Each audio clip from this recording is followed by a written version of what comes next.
What I don't want is to bolt these up tight and end up detuning them. In fact, at no point do I want these bells to be tight on anything. I want them to be pretty free to flow and free to ring. So what I've got here is an M8 washer that I put on this bolt.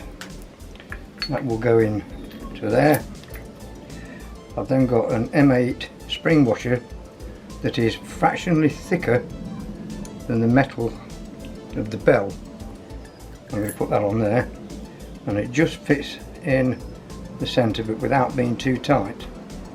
And I'm going to put this flange nut on the top. I'm going to tighten it up. God, it's hot today. Ouch, these tools are boiling. Oh, yeah. Just make sure that's sitting in the centre. Oh dear me. And I can tighten that up tight onto that spring washer, like so. And the bell is, as you can hear, pretty loose, so they're okay. And I've done that with all of them, but I thought I'd just show you this one for now. Right then, this is the steel bar I'm going to suspend all of the bells from. Here's a tip for you if you want to put a straight line along anything like this. What I've got here is my tri-square, and at both ends I always put a groove in the end there. I've got them in both ends, and that allows you to put the tip of a pen into the groove like so, and just drag the pen all the way along the bar using the tri-square to give you a constant mark all the way along.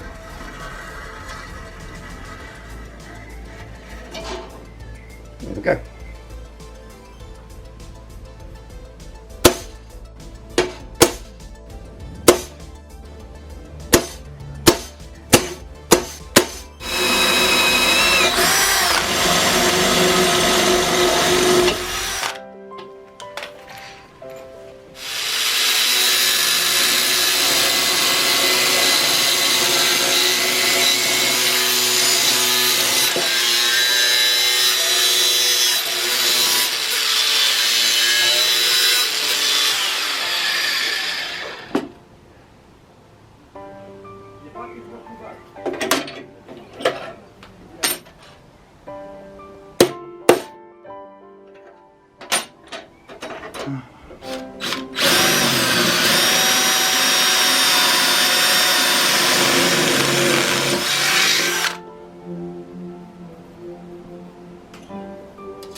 Well, there's the clappers all made, as I actually expected.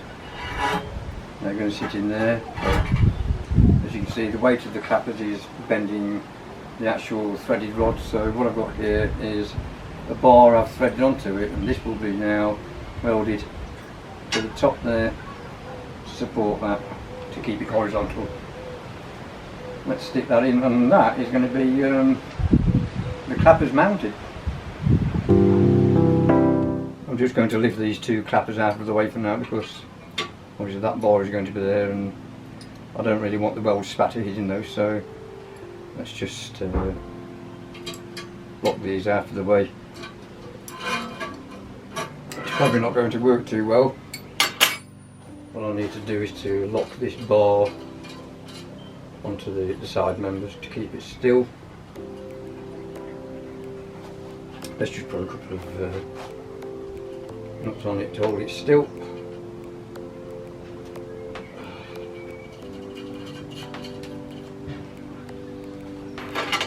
Just lock those up. Just nip them up. Same with this end. At least that keeps the bar still so it can't spin.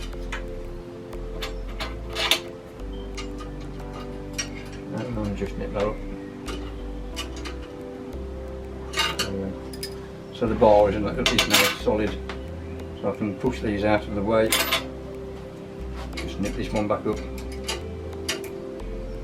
These will probably all need adjusting anyway once I hang the bells on there.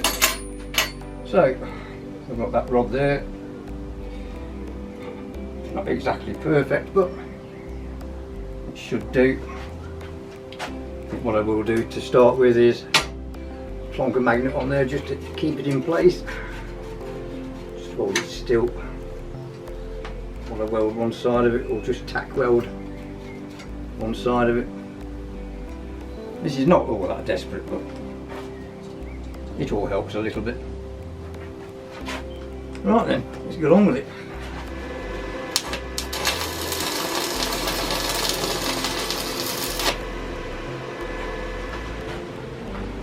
Well, there's all the clappers made.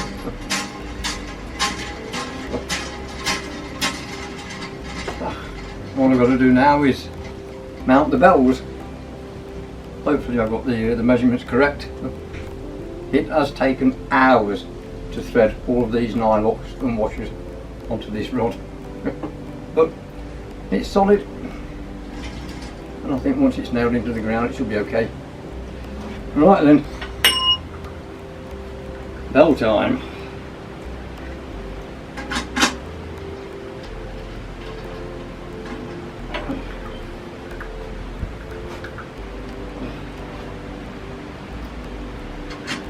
I'll mount the bells, and then I'll adjust these clappers so that they're kind of more central, but they should be roughly in the right place to start with. Need a little bit of adjustment. Going to tighten these up with a nylock on the top of each one.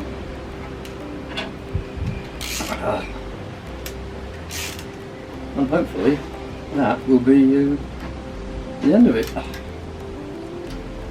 Oops. That was if you get the spanner the right way around.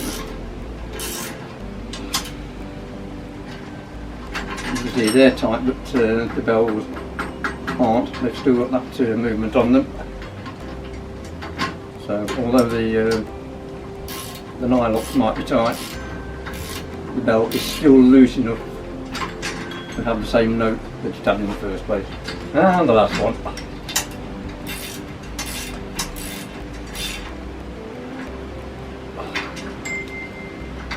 They're all still loose.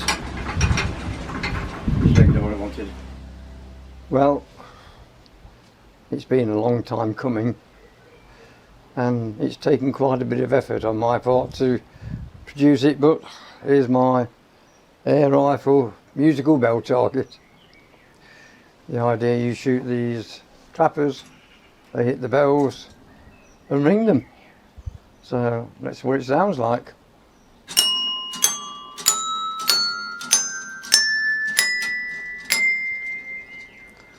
That sounds quite musical to me.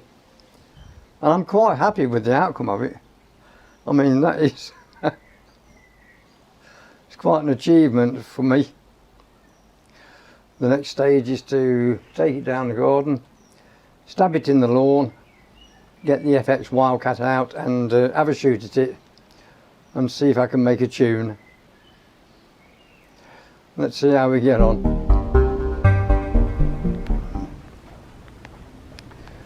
Right then, I think I'll set it out somewhere here.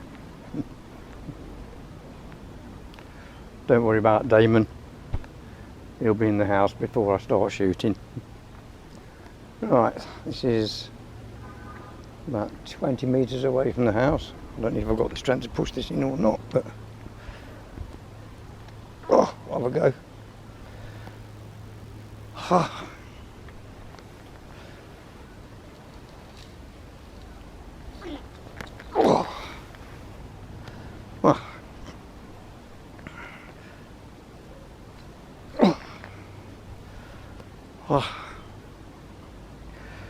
I think that'll probably do.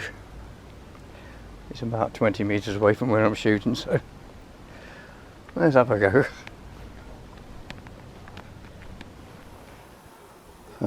Well, I've got the target set up down the garden there at about 20 metres away.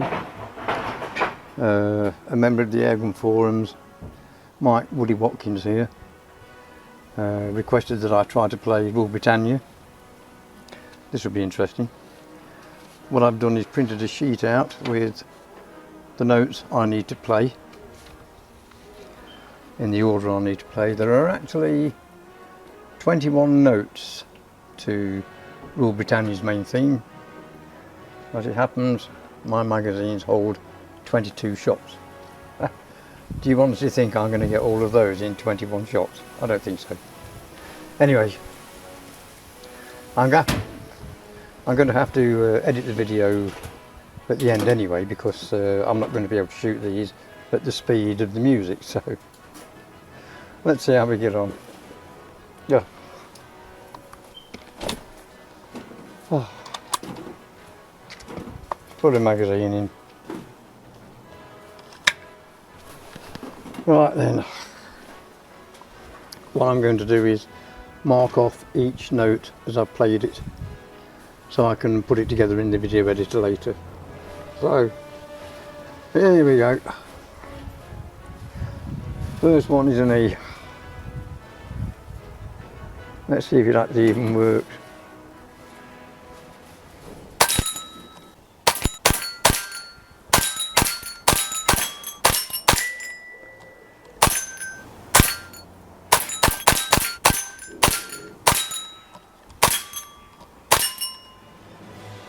There you go.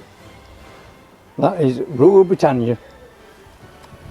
We'll just do the scales, because everyone knows that when you're learning a musical instrument, the first thing you learn is the scales. So let's go from C to C.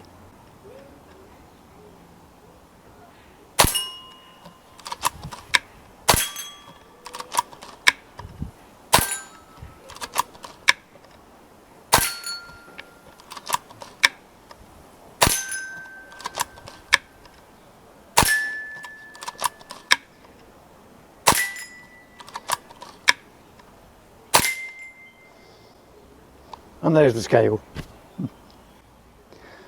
Well, I have enjoyed it. Thanks for watching. It was a bit of fun, wasn't it? It took me a long time to put this target together, but it actually turned out pretty well. Thanks for watching.